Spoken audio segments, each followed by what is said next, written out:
This is just the second year of this event. This Black Desert Resort in Utah has really put on a blitz of trying to get professional golf tournaments. They opened this resort, within the last 5 years. It's very, very new. The golf course, I think, just opened 2 or 3 years ago. They've had at least 1 or 2 LPGA events, maybe 3 at this point. I think they've had a senior tour event. They are really working hard to get professional golf at this resort. From what I understand, it's beautiful. I've not been there. I've been to Southern Utah a bit, but have not been to this resort. Would love to check it out at some point. So we're starting to see it more and more, but this is still only the second edition of the PGA Tour coming here for that kind of useful information. So we're not going to be able to run a regression model because it would just basically show you the exact results from last year. Wouldn't be all that interesting.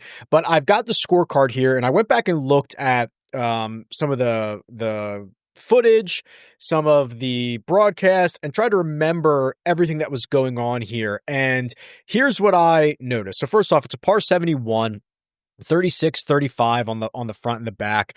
Par fives on both 9 and 18. So no matter where you start, you're closing on a par 5. The front 9 has that kind of gettable stretch of the par 5 7th, the short par 3 8th, and the par 5 9th. That's potentially an opportunity for a little bit of a birdie streak, but there's not a lot of it's not your typical resort course, or at least they changed the par. I don't know what they play this as if I were to go play this, or you and I were to go play this.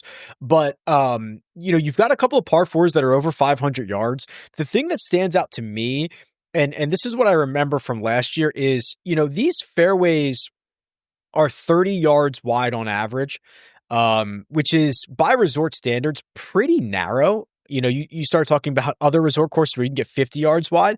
You do get some pretty easy rough. I mean, 2 inches of Kentucky bluegrass, not going to cause many issues, especially this time of year in Southern Utah. So you get a little bit of a buffer there, but then there's this moment where it flips from rough to lava rock, basically, right? I mean, if you've ever been to Southern Utah, it's basically being on Mars. I mean, it's just some unbelievable landscape they have out there. This is the Black Desert, right? This is what they're referring to, all these lava rock around this golf course. So you can be effectively wild.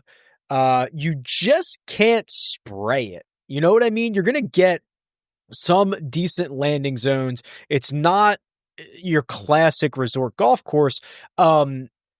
You have to be a little bit accurate, which is what Matt McCarty did en route to his victory last year. Matt McCarty, at the time was a Korn Ferry Tour player. We didn't know a ton about him. He was known for hitting fairways, hitting greens, not being very long off the tee, and then making enough putts. That's exactly what he did at Black Desert. So you've got to be a little bit careful off the tee here. Just because you see this might be a resort course in the fall of the PGA Tour schedule, I don't think it is necessarily bomb and gouge. There's going to be a point where being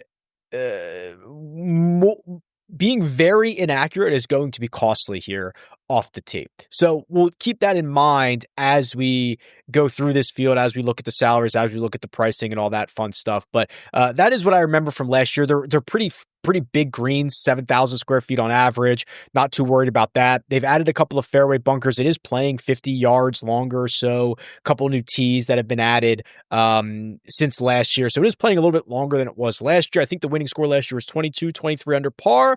Yeah, feels about right. Something like that, right? Probably 20, 21 gives you a really good chance of winning this golf tournament.